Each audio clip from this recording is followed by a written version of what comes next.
So here Calpurnia is asking Caesar not to go out of the house that day. She has her own reasons, but Caesar is arguing with her, telling that if seeing by his face, all the fear vanish.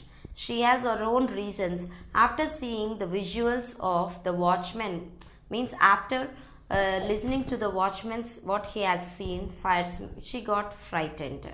So here she says, a lioness hath wealth in the streets. So the line, a lioness hath wealth in the streets. So what is the meaning of this line here? She says that the visual what she has seen means the previous night she got a dream, very fearsome dream. Previously, she never has believed such forescenes, but now because it is so frightening, she got frightened and she is warning Caesar not to go out, and she made few sentences in the previous paragraph. So, the first sentence here, a lioness hath wealth in the street. It means a lioness has given birth to her cubs in the street. See, when the streets got deserted, generally lions and all, they live in the forest. They don't come into the place where the people live. But it is one of the symbol what she feels. So she got frightened. She says that the lioness has given birth to her cubs in the street. And the second one line what she mentioned, graves have warned. Graves have yawned and yielded up. So what is the second side she is describing? The second thing what she has seen in the dream, the graves have yawned and yielded up their dead. That means graves have opened up and the dead ones. Grave means it is a place where the dead people are kept. So those graves got opened and these dead bodies got thrown away from the graves. They have come out. So this is so fearful worries. These two things worried her a lot. That's the reason why she got frightened and she is warning Caesar not to go out of the house that particular day. And in rank, 5 fiery warriors fought upon the clouds in ranks and squadrons and right form of war. And the third one what she says, very brave, courageous, cautious people. The fighting people are fighting there. The brave ones are fighting according to the ranks in the war. That means she has seen that very serious war is going on. So they have been fighting in perfect order. Means these warriors have been fighting in the perfect order as if they fight in the war, which drizzled blood upon the capital. See, what is the result of this fighting there? It is drizzling. Drizzling means the small drops. When it rains, before it rains, how it will be small drops of water fall down. So like that, the blood is drizzling on the capital. Capital means it is the main house of the kingdom. On that, the blood is being drizzled. The noise of battle hurled in the air, horses did neigh and dying men did groan. So here the battle is going very severely and the sounds are coming, the fighting sounds are coming out. Horses are shouting like anything and the people who got injured in the war, who are dying, about to die, they are crying out of pain. These are the scenes what all explained by Calpurnia to Caesar, telling that as she had such a fearsome dream, horrible dream the last night, she is warning Caesar not to go out of the house.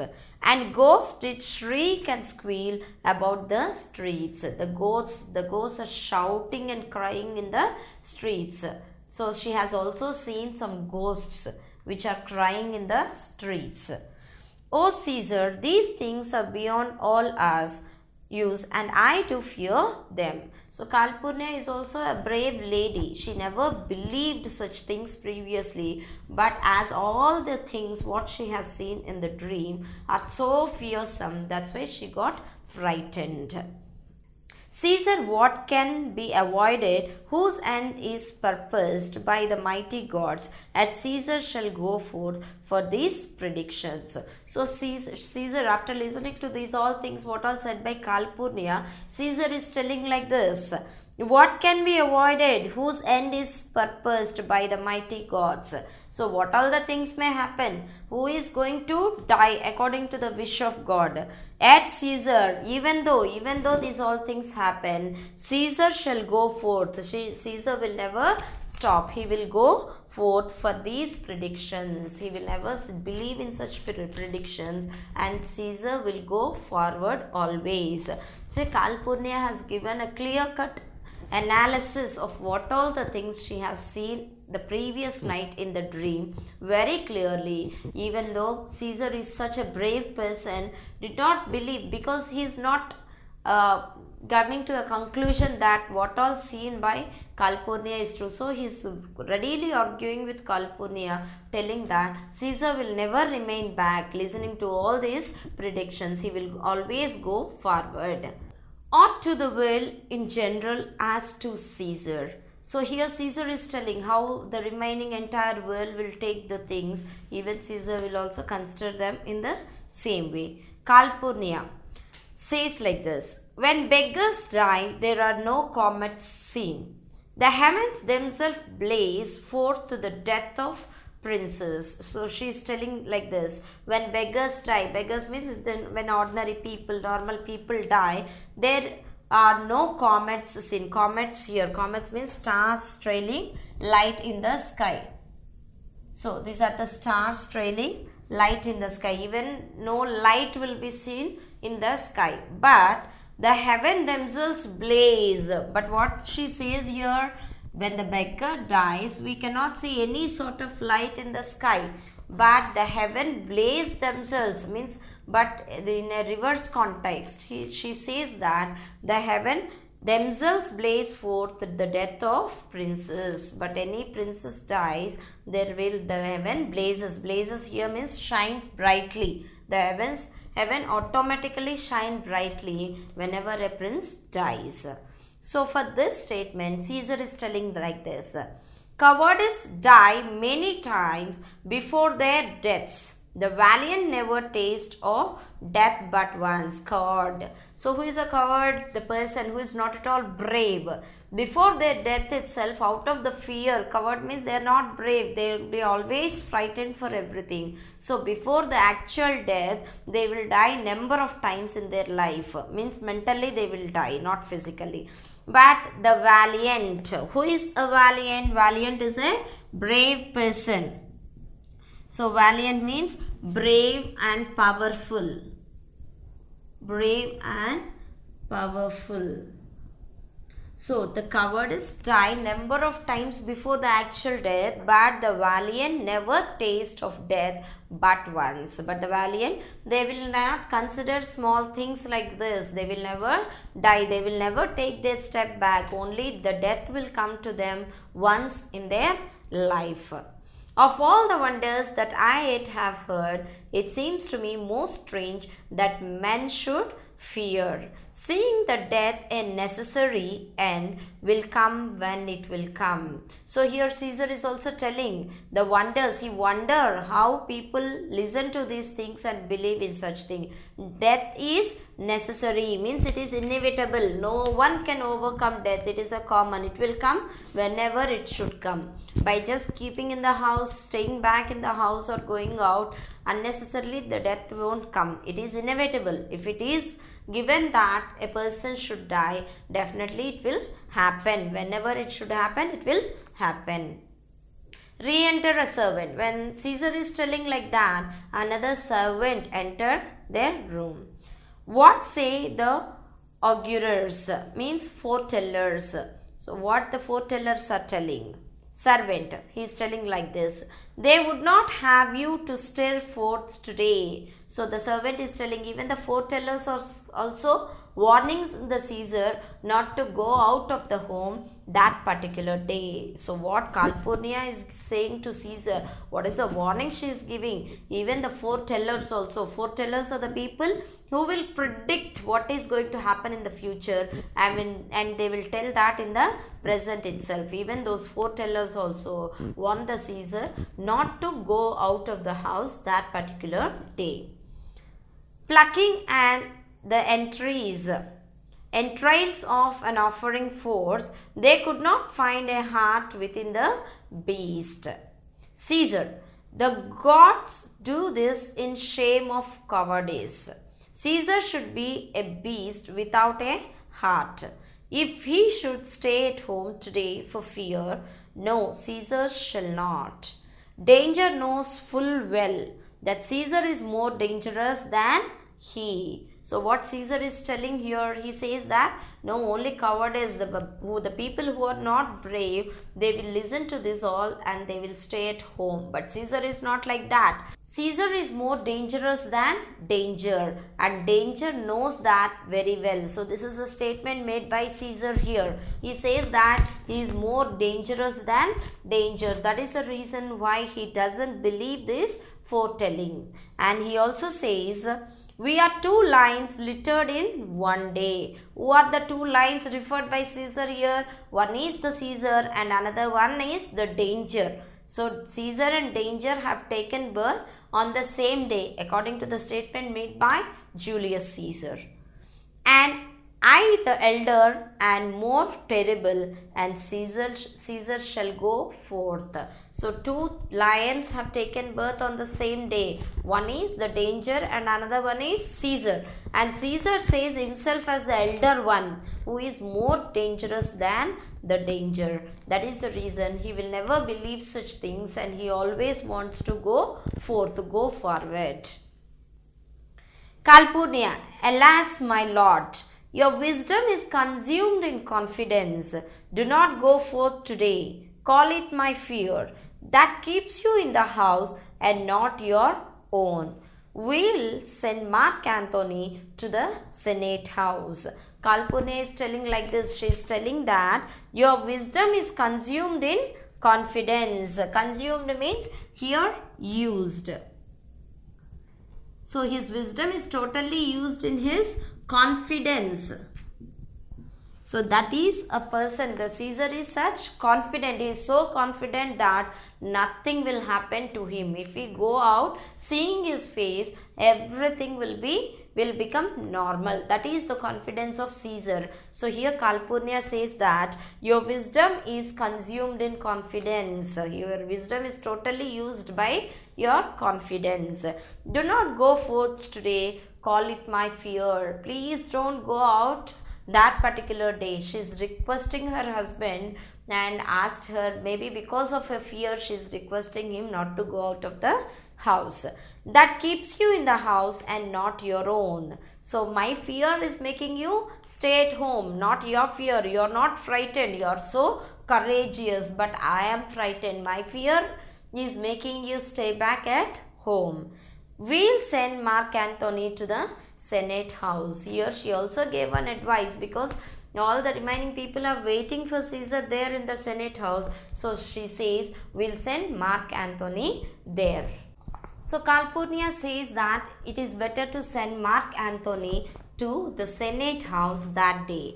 And he shall say you are not well today. So she also says that Marc Antony will go there and say that as you are not feeling well, he is going to attend the Senate house. Let me upon my knee prevail in this. So here she not only requesting him, she is also on her knee. So she also bent herself on her knees, and she is requesting Caesar, telling that let me upon my knee prevail in this. So prevail means obey me. She is requesting Caesar to obey her words.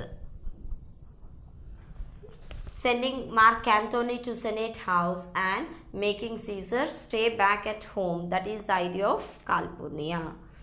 Caesar, Marc Antony shall say, I am not well, and for thy humor I will stay at home. So Caesar is making fun out of what Calpurnia said. So he is laughing and telling that Marc Antony will go and tell that I am feeling ill, and for your sake, for your humor, I need to stay at home. How funny it is. This is a statement made by Julius Caesar.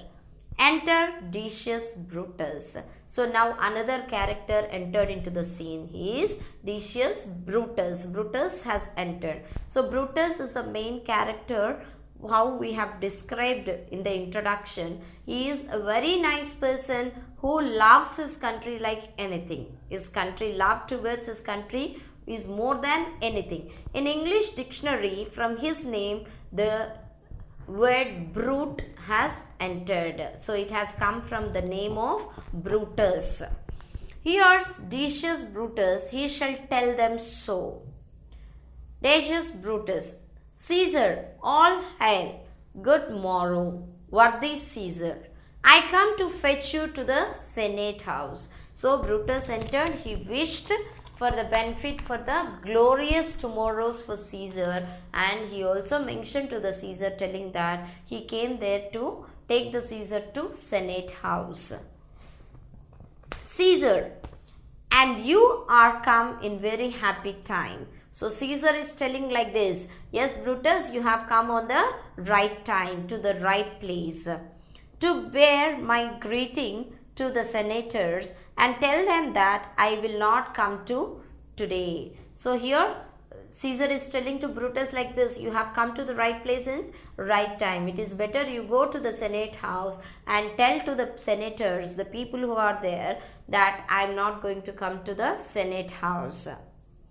Cannot is false, and that I dare not, falser. So Caesar is telling cannot is actually a false statement, and that I dare not is more false than what I said earlier.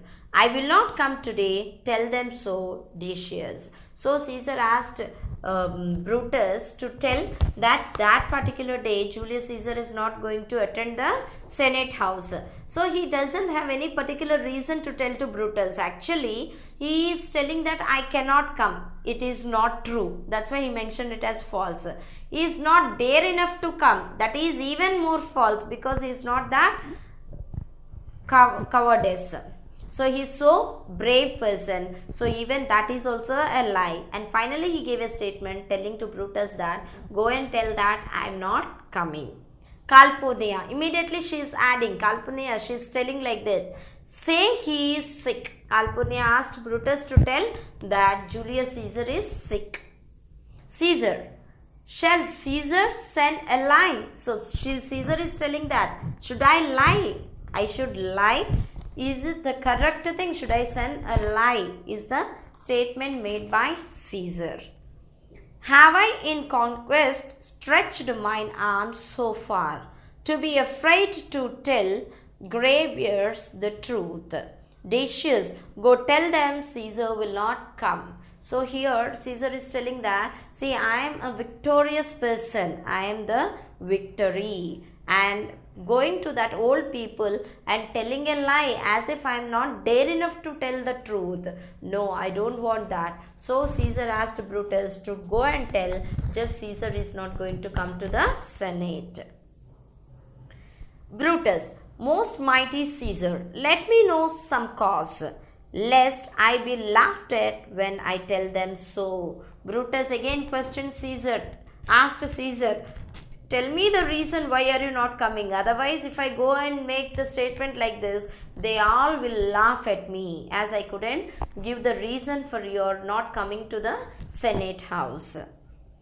Brutus, so mighty Caesar. So Brutus, while addressing Caesar itself, is addressing him as a great Caesar. So when great Caesar is not coming to the Senate house, Brutus need to give some reason there. So he is requesting Caesar to tell the reason for his not coming to the Senate house. Caesar, Calpurnia here, my wife, stays me at home. She dreamt tonight she saw my statue, which like a fountain with 100 spouts. did run pure blood, and many lusty Romans came smiling and did bathe their hands in it. And these does she apply for warnings and portents and evils imminent and on her knee. So here now the Caesar has given the actual reason to Brutus. Caesar is telling like this. Here, see, my wife Calpurnia, she got afraid. So she is telling that in the last night in the dream, she has seen that my body is totally bleeding. There are so many stabs, means my body got injured, and out of which the blood is coming out. And so many Romans with a smiling face, they are washing their hands in my blood. So she got frightened, and she has warned me not to go out of the house. This is the actual reason why she is making me stop. She knelt on her knees and requested me not to go out of the house that particular day. And this is the reason why I am telling you to go and tell to the Senate people that I am not going to come to the Senate house.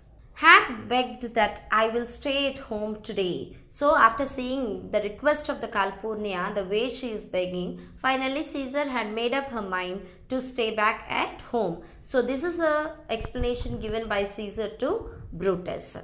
Brutus, this dream is all misinterpreted. So finally Brutus is trying to give another interpretation to the dream. So what he says, amiss. This dream got misinterpreted. Misinterpreted means wrongly interpreted. So the dream has wrongly been interpreted by Calpurnia. Brutus is telling like this now. It was a vision, fair and fortune. Fair and fortune means very good. So that vision what they have seen in the dream, it is of fair and fortune. That means it is a very good vision. Your statue spouting blood in many pipes, in which so many smiling Romans bathed, signifies. So what the Brutus says here, the statue of Julius Caesar is spouting blood with many pipes, and the Romans with a smiling face, they are bathing their hands in the blood. Signifies means this shows that from you great Roman shall suck reviving blood. Means the spiritual and influence, the Romans are getting influenced by your blood. And that great men shall press for tincturous stains, relics and cognizance. So what he explains here, so these great men shall gather around Caesar and stain their handkerchiefs in his blood, which will serve as colors added to a coat of arms, an object of reverence, mementos and a badge of service. So this is the dream what has been explained by Calpurnia to Caesar and Caesar to Brutus, and the interpretation of Brutus given in such a way. This by Calpurnia's dream is signified. So in this way they can signify the dream of Calpurnia. Caesar, and this way have you well expounded it. So Caesar also got convinced by the explanation given by Brutus. Brutus, I have when you have heard what I can say, and know it now. The Senate have concluded to give this day a crown to mighty Caesar. If you shall send them, you will not come. Their minds may change. So here Brutus is also telling a thing. The Senate has concluded to give the crown to Caesar.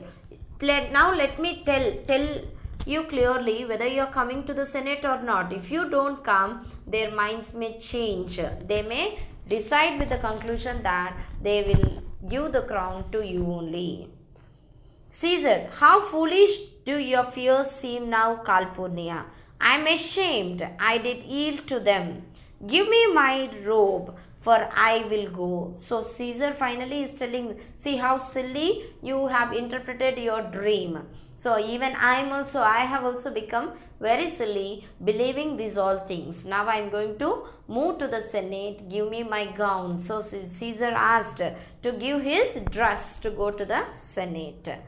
Enter Publius, Brutus, Ligurius, Metellus, Casca, Tribonus and Cinna. So these are the people had entered the Senate now. Caesar addressing these all people.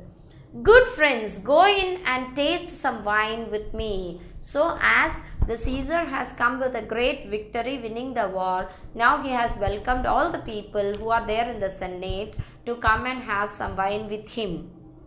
And we like friends will straightway go together. So he also addressed them all as his friends, and together as a friends they all will go together to enjoy the wine.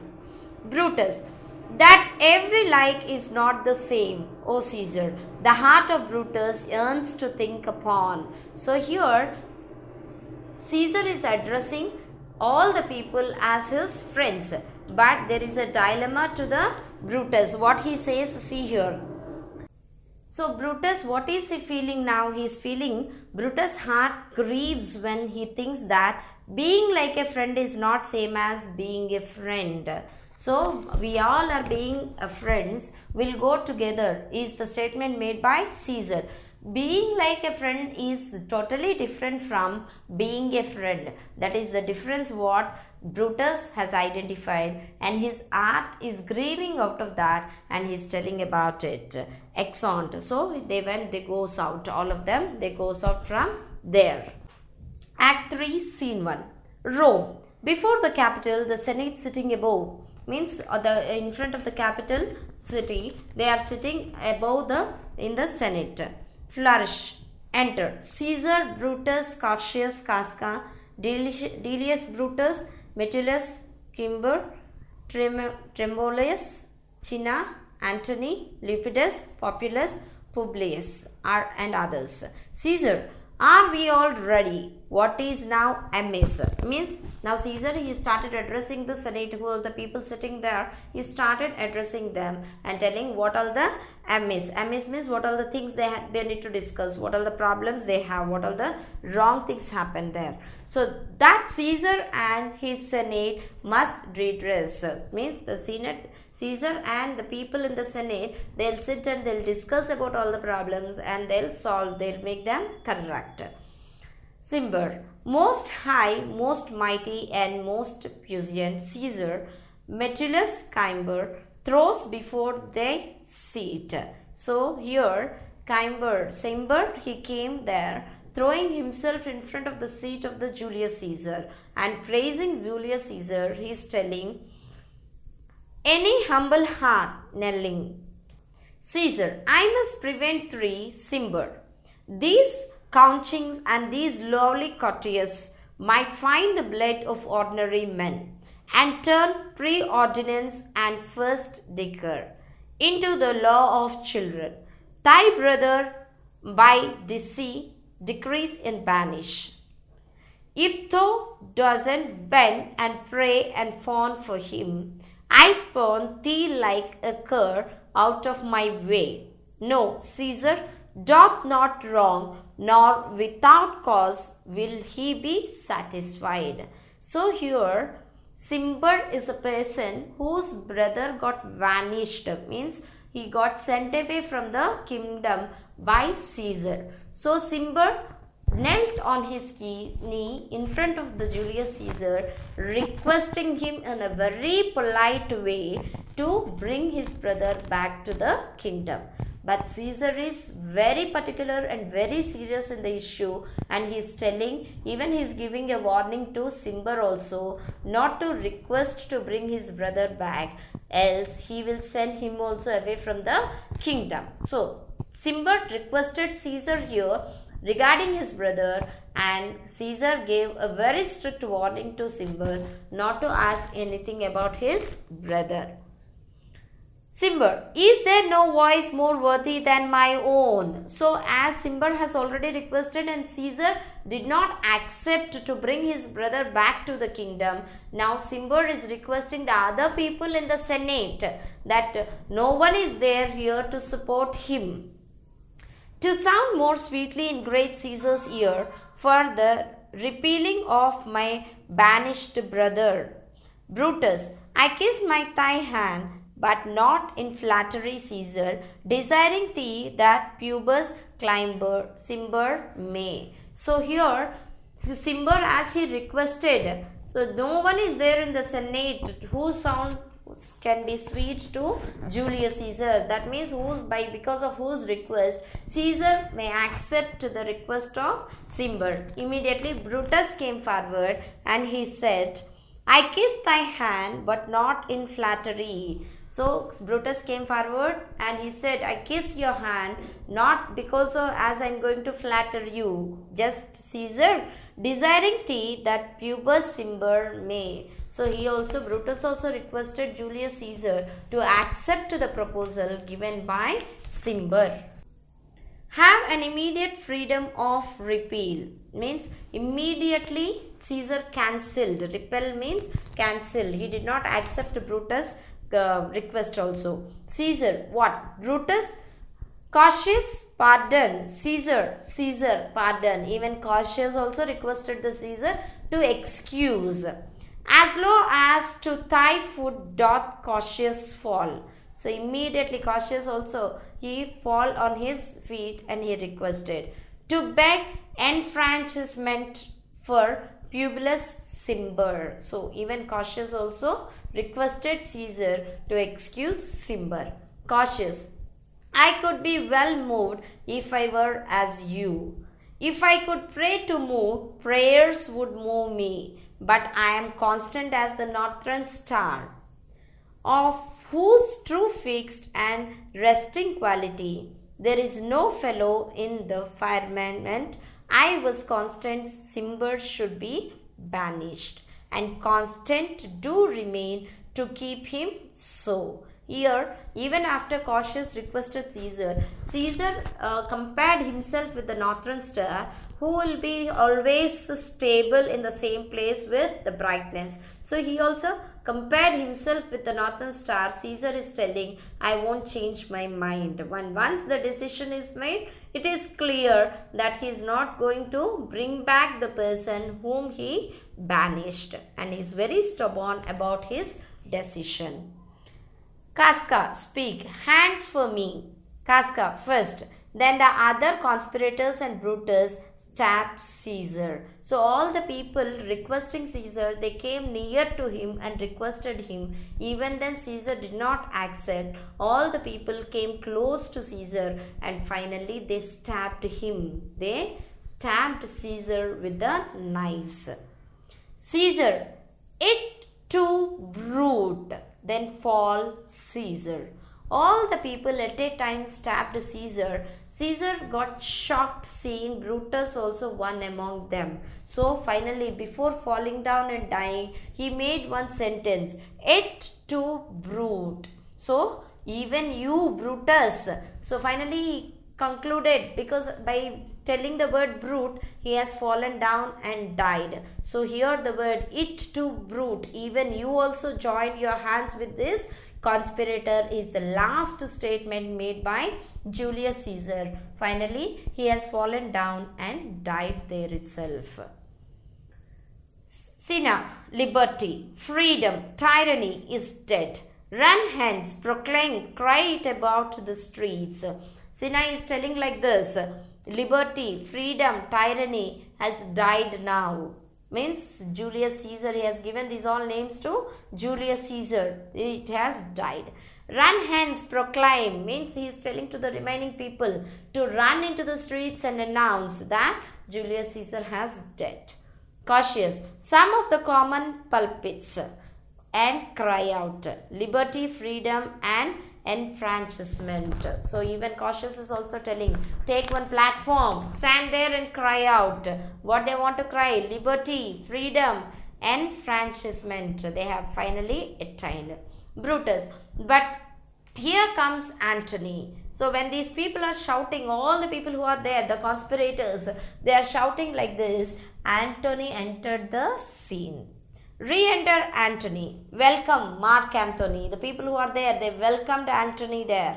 Antony, O mighty Caesar, dost thou lie so low? So after entering there, Antony saw the dead body of Julius Caesar, and he's telling, such a great person, great courageous person, why is he lying down like that?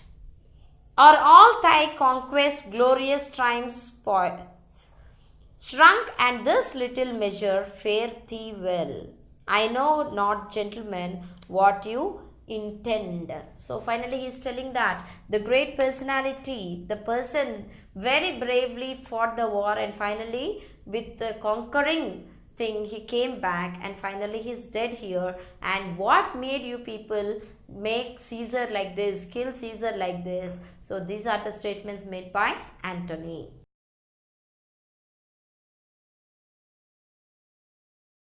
If you like this video, please give a thumbs up. Please subscribe to our channel to get more videos on CBSE syllabus.